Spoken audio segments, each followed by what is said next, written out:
Rose, how and when did your own spiritual journey begin? As far as I can remember, Sarah, I used to ask myself the question, and this is going back to my childhood, what is my purpose for being in this world?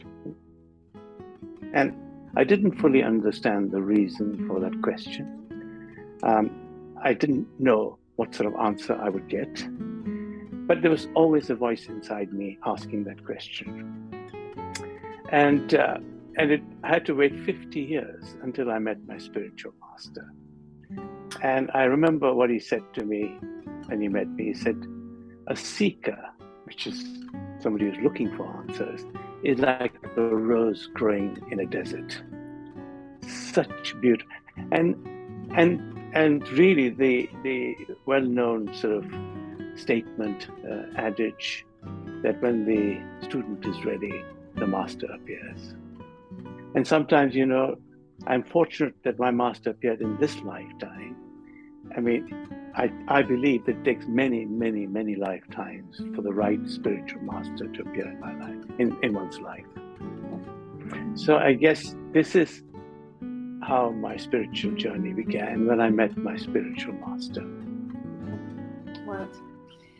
And jumping to something slightly different, how, in your opinion, does one become a healer?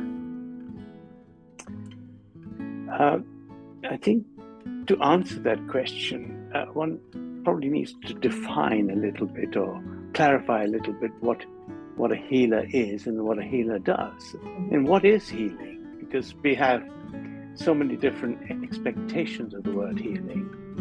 So from the Sylvan perspective, healing is really the harnessing of universal energy through the healer, and it is not the healer who's giving the energy, he is a conduit, and he's giving this energy to the patient, if you want to call it that person, or client, and the energy is, and the next question, how does this energy work? This is a question I even asked my own master. I asked him, what is this healing energy? What is this energy?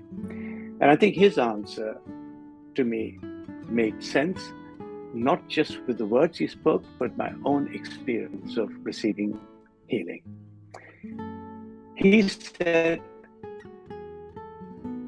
that to define a spiritual concept in human terms is not possible, because in human terms you cannot define something you do not know. But what he did say is that healing energy has its own intelligence. Meaning is beyond our comprehension as to how it works and where it works. And then he went on to say that it is not what you expect. If you go in to say, I cure my, headache or something, it is not what you expect, it is what you need. So often the person receiving the healing may be disappointed because his expectations were different. But the healing energy has its own intelligence, and it works in a way which is beyond our comprehension. And a good example of this is in my book. When I got cancer, I found my healing with an image in my mind of my cancer.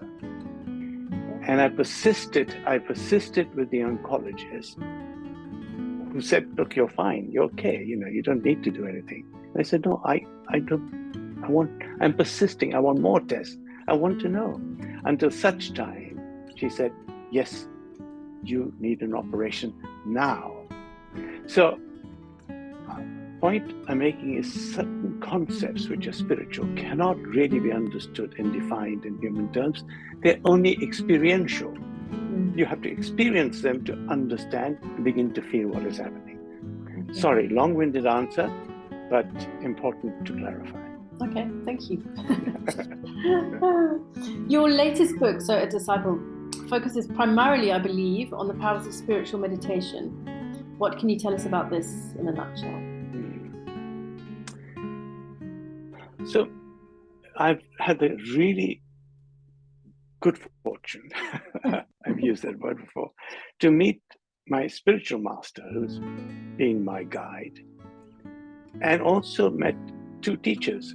The first one is a monk in Burma, because the story is in my first book, Children of the Revolution. We were stranded on a lake, and in Burma, and there I met this monk, and we established a relationship. I helped the monastery.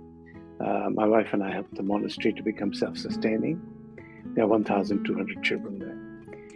But this monk taught me meditation. The meditation he taught me is this meditation, which is Anapana meditation and Vipassana meditation. Now, the meditation of Buddha is a meditation of the mind. What is in a nutshell, as you asked, it really hones in your senses of smell, touch, hear, and cognition, and allows us to focus in the moment.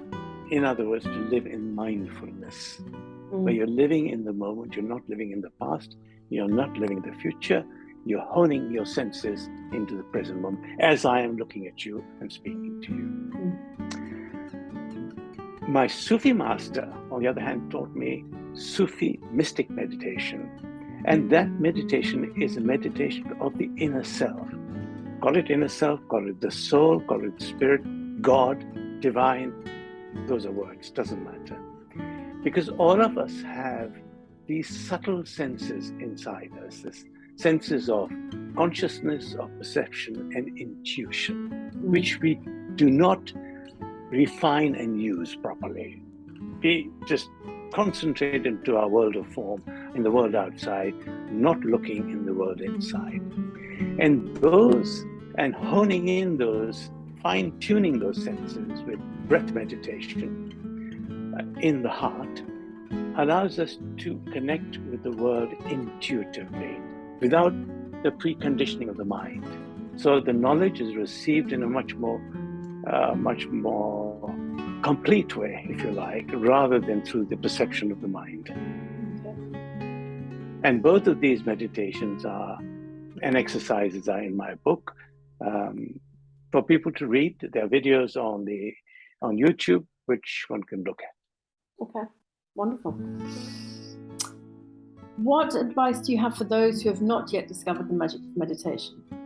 And this is what you touch on in your book, I'm sure. How does the novice approach such a seemingly immense feat? So I go back to this story where I landed up at this monastery in Burma, and at the monastery I saw hundreds of children, but I saw children that I'd never seen before. They were poorest of the poor, yet the happiest of the happiest.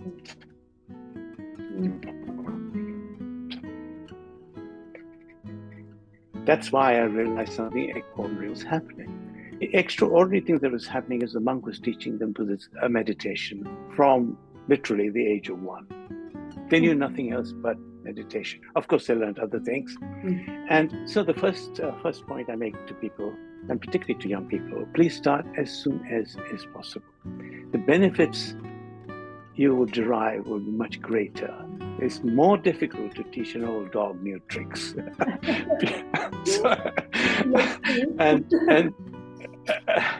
So start early. Yeah.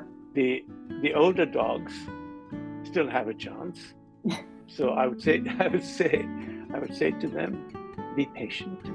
The exercise of meditation is simple.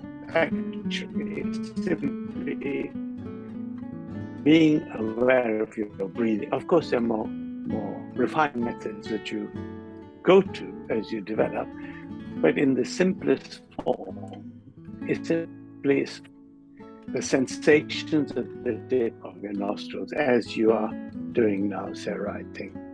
just listening to the breath coming in and out. That's all you're doing. Allowing the mind to relax, allowing the mind's thoughts to just drift away like clouds in the sky. Okay, that's all there is. But of course, there are two impediments. One is because it's easy, people get bored. They say, "Oh, I can't sit quietly for my thoughts are pulling me outside, I have the office to go to, whatever." So there's a technique, or more than one technique in the book, to allow people to overcome those issues. And the second thing is expectation. It's very important people don't have a particular. Often I find my students want picture in their minds and sitting on top of a mountain as a guru, sitting there for hours getting nirvana. But it isn't like that.